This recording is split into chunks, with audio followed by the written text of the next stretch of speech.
کیا آپ یہ جانتے ہیں کہ حضرت آدم علیہ السلام کا پتلا کتنے دن تک بغیر روح کے بارگاہ الہی میں رکھا تھا؟ کیا آپ یہ جانتے ہیں کہ شیطان دوبارہ جنت میں کس طرح داخل ہوا تھا؟ کیا آپ یہ جانتے ہیں کہ اللہ تبارک و تعالیٰ نے شیطان کو موت کیوں نہیں دی؟ کیا آپ یہ جانتے ہیں کہ اللہ تبارک و تعالیٰ نے آدم کا نام آدم ہی کیوں رکھا؟ دوستو، آج کی اس ویڈیو میں حضرت آدم علیہ السلام کی زندگی پر تبصرہ کریں گے اور سوالات اور جوابات کی روشنی میں بہت ساری معلومات آپ تک پہنچائیں گے۔ سب سے پہلا جو سوال ہے وہ ہے حضرت آدم علیہ السلام کا پتلا کتنے دن تک بے جان رکھا تھا؟ تو دوستو، حضرت آدم علیہ السلام کا پتلا 40 دن تک بارگاہ الہی میں بے جان رکھا تھا۔ اس کے بعد اللہ تبارک و تعالیٰ نے اس کے اندر روح پھونکی تھی۔ دوسرا سوال ہے کہ شیطان کو اللہ تبارک و تعالیٰ نے موت کیوں نہیں دی؟ تو دوستو، اس کا جواب یہ ہے کہ شیطان نے اللہ تبارک و تعالیٰ سے مہلت مانگ لی تھی، کیونکہ وہ سمجھتا تھا کہ آدم اور اولاد آدم شیطان کی بہت بڑی دشمن ہے، اور شیطان چاہتا تھا کہ اولاد آدم کو گمراہ کرے اور ان کو اپنے ساتھ جہنم میں لے جائے۔ اس لیے شیطان نے اللہ تبارک و تعالیٰ سے عرض کی تھی کہ یا اللہ، مجھے قیامت تک موت نہ دینا تاکہ میں تمہارے بندوں کو گمراہ کر کے اپنے ساتھ جہنم میں لے جا سکوں۔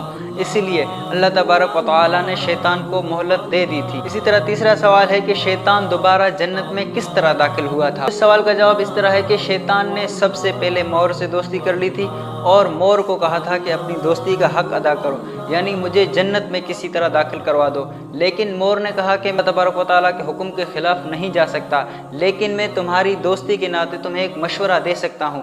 اور مور نے شیطان کو مشورہ دیا کہ تم سانپ کے پاس جاؤ جو کہ جنت کا خادم ہے، اور سانپ تمہیں جنت میں داخل کروا دے گا۔ اسی طرح شیطان سانپ کے پاس آیا اور اسے گمراہ کرنے میں کامیاب ہو گیا۔ اس طرح شیطان سانپ کے منہ میں بیٹھ گیا اور سانپ نے شیطان کو جنت میں داخل کروا دی۔ پانچواں سوال ہے کہ حضرت آدم علیہ السلام نے شیطان کے کہنے پہ گندم کا دانہ کیوں کھایا؟ دوستو، حضرت آدم علیہ السلام نے شیطان کے کہنے پہ گندم کا دانہ اس لیے کھایا تھا تاکہ وہ ہمیشہ جنت میں رہ سکے۔ جب شیطان جنت میں داخل ہوا تو حضرت آدم علیہ السلام اور حضرت بیوی حوا کے سامنے آیا اور رونے کی ایکٹنگ کرنے لگا۔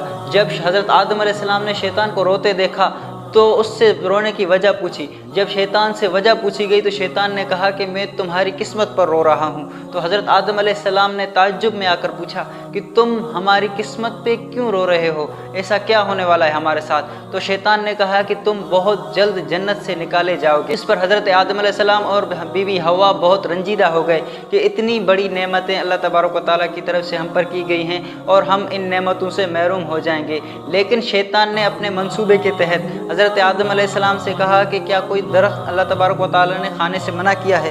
تو حضرت آدم علیہ السلام نے کہا کہ گندم کھانے سے اللہ تبارک و تعالیٰ نے ہمیں منع کی ہے۔ تو شیطان نے کہا کہ گندم کھانے سے اللہ تبارک و تعالیٰ نے منع اس لیے کی ہے تاکہ تم گندم کھا کے فضیلت والے نہ بن جاؤ اور فرشتوں کی جماعت میں نہ شامل ہو جاؤ۔ اگر تم گندم کھا لو گے تو تم فرشتے بن جاؤ گے، یعنی فرشتوں کی جماعت میں شامل ہو جاؤ گے، بہت ہی افضل بن جاؤ گے، اور اس طرح تم ہمیشہ جنت میں رہو گے، اور اللہ تبارک و تعالیٰ تمہیں ہمیشہ جنت میں نہیں رکھنا چاہتا، اس لیے تمہیں گندم کا دانہ کھانے سے منع کیا ہے۔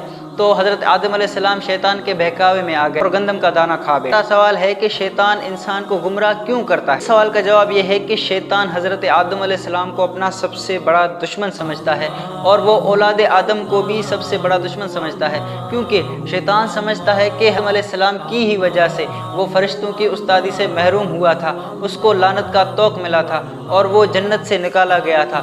اسی لیے وہ چاہتا ہے کہ زیادہ سے زیادہ انسانوں کو گمراہ کر کے اپنے ساتھ جہنم میں لے جائے تاکہ اس کا بدلہ پورا ہو سکے۔ تو ساتواں اور اہم سوال یہ ہے کہ حضرت آدم علیہ السلام کے دور میں قربانی کس طرح قبول ہوتی تھی؟ حضرت آدم علیہ السلام کے دور میں قربانی قبول ہونے کا طریقہ اس طرح تھا کہ اونچی کسی جگہ پر جا کے کوئی سامان رکھ کر آتے تھے جو قربانی کی جاتی تھی، وہ سامان اونچی جگہ پر رکھتے تھے اور رات کے وقت ایک آگ نما چیز آ کر اس سامان کو جلا دیتی تھی۔ اگر صبح تک وہ سامان جلا ہوتا تھا تو سمجھا جاتا تھا کہ قربانی قبول ہو چکی ہے، اگر وہ سامان اسی طرح پڑا ہوتا تو سمجھا جاتا تھا کہ قربانی اللہ تبارک و تعالیٰ کی بارگاہ میں قبول نہیں ہوئی۔ جو اگلا سوال ہے وہ ہے کہ حابیل کا پیشہ کیا تھا، یعنی وہ کیا کام کرتا تھا؟ حابیل کا پیشہ یہ تھا کہ وہ ریوڑ یعنی بھیڑ بکریاں چرایا کرتے تھے۔ سوال ہے کہ قابیل کا پیشہ کیا تھا؟ قابیل کا پیشہ یہ ہے کہ قابیل کھیتی باڑی کیا کرتے تھے۔ سوال ہے کہ حضرت آدم علیہ السلام نے حابیل اور قابیل کو اپنی قربانیاں اللہ تبارک و تعالیٰ کے حضور پیش کرنے کا حکم کیوں دی؟ تو یہ بہت ہی اہم سوال ہے۔ اس کا جواب یہ ہے دو بہن بھائی ایک بار پیدا ہوتے تھے